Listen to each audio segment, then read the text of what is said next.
So I was recently on a gig and a musician called a tune that I didn't know. Now, this was one of his original songs that had some fairly challenging chord changes, and I had to figure out pretty quickly how to navigate through these chords. This is because I knew midway through the tune I would have to play a solo over these changes. Now, there's a lot of very quick mental processing that has to happen in a situation like this, and I thought it'd be a cool idea to take you through some of the things I think about in a heat of the battle type situation like this.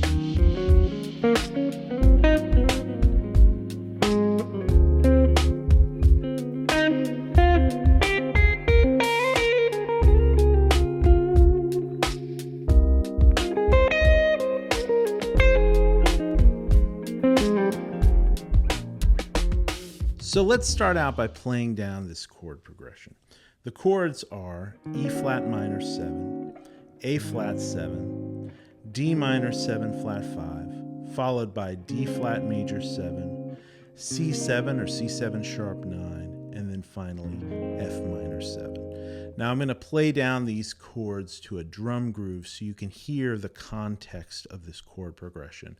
And as I go, I'll put the chord names up on the screen.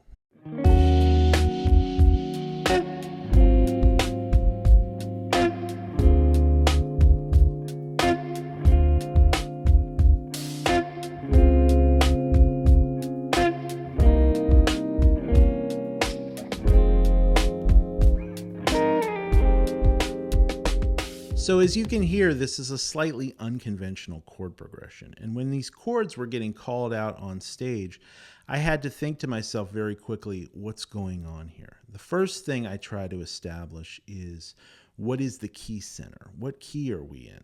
Now, this is kind of tricky in this situation because we have a lot of non-diatonic chords.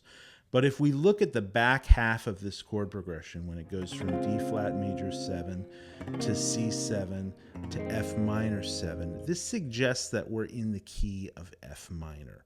So that's going to be my first clue as to what to play. So I'm going to play over this backing track now with the chords underneath. And I'm just going to play out of the F minor scale. And I'm going to use my ear to try to create some musical sounding phrases so you can hear what that sounds like.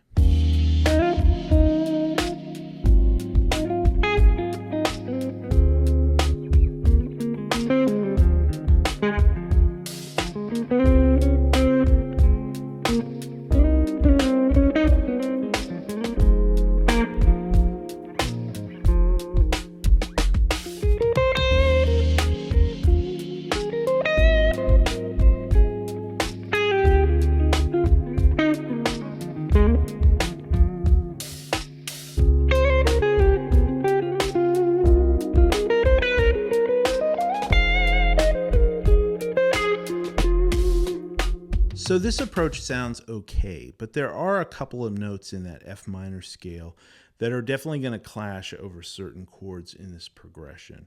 And there's definitely some spots in the chord sequence where I feel like I'm missing out on some juicier things that I could be playing. But in the past, when I was starting out as an improviser, this might have been the only approach I really had, so I would have gone this direction and just kind of hoped for the best and used my ear to navigate through the changes. But now that I've got a little bit more knowledge of harmony and the way chords work, I can pretty quickly recognize something very cool that's happening in the front part of this chord progression. When it goes from E flat minor 7 to A7 to this D minor 7 flat 5. To me, I notice that as a 2-5-1. A 2-5-1 in the key of D flat major, where E flat minor is the 2 chord, A flat 7 is the 5 chord, and then where we would normally resolve to a D flat major 7, instead we've kind of substituted this D minor 7 flat 5. And this D minor 7 flat 5 chord and the D flat major 7 chord share 3 common notes, right? It's basically an F minor triad on top of 2 different bass notes, right? So now that I see that, I can start to use some 2-5-1 vocabulary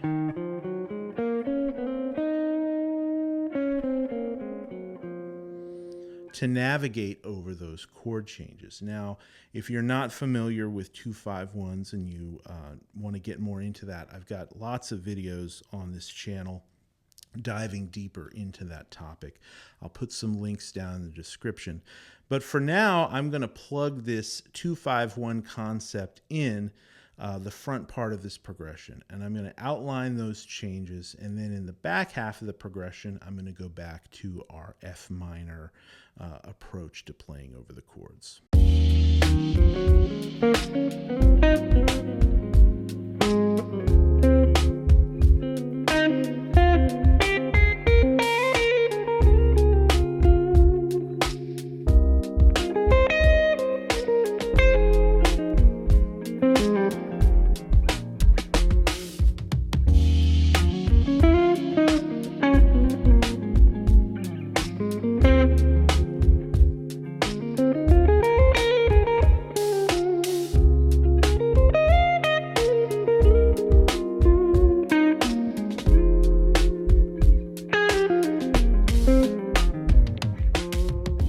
So now that we've established a couple of things that we can play over this chord progression, I want to look a little bit deeper into two chords in this progression. The first chord is this D minor 7 flat 5. Now, so far we've just been kind of treating that like an F minor chord because of the F minor triad that's happening within the chord. That's the upper structure triad of that chord. But another way I like to look at this chord is like an F minor 6 chord. This is one of my favorite approaches for playing over a minor 7 flat 5 chord. And again, if you look at this chord, there's an F minor triad, and then in the bottom is the note D, which is the major 6, or the raised 6th, which gives you this kind of Dorian sound. So one of the things I like to play over this chord in particular is the F Dorian scale, right?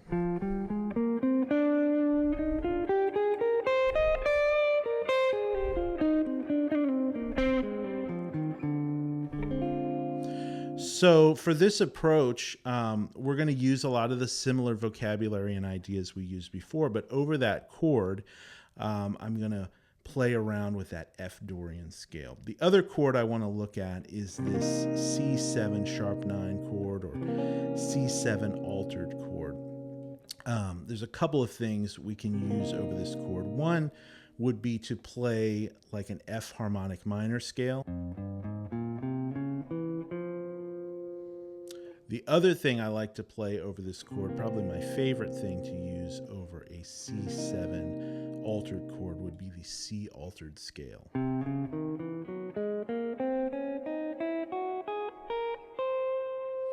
So this third time through playing over these changes, I'm going to use those two scales in those two particular spots, along with a lot of the other vocabulary we've talked about so far.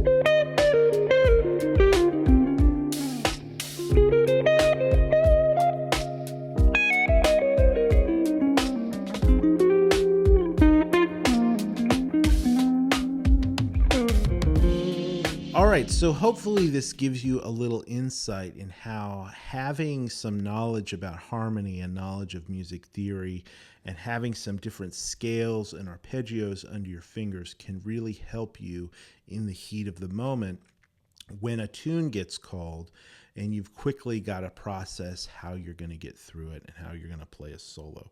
Now, there's a lot that goes into this. Lots of years of practice and experience and thinking about this stuff. And it's certainly one of those things that, is easier said than done. When it comes time to actually execute a solo using all these things, it can be a bit tricky. But that's one of the great things about experience. You know, the more you do this, the better you get at it, the quicker you get at processing these kind of things and hearing these kind of things in your head. But I wanted to give you a little insight. I found that to be kind of an interesting thing. It's certainly something that's been challenging for me over the years.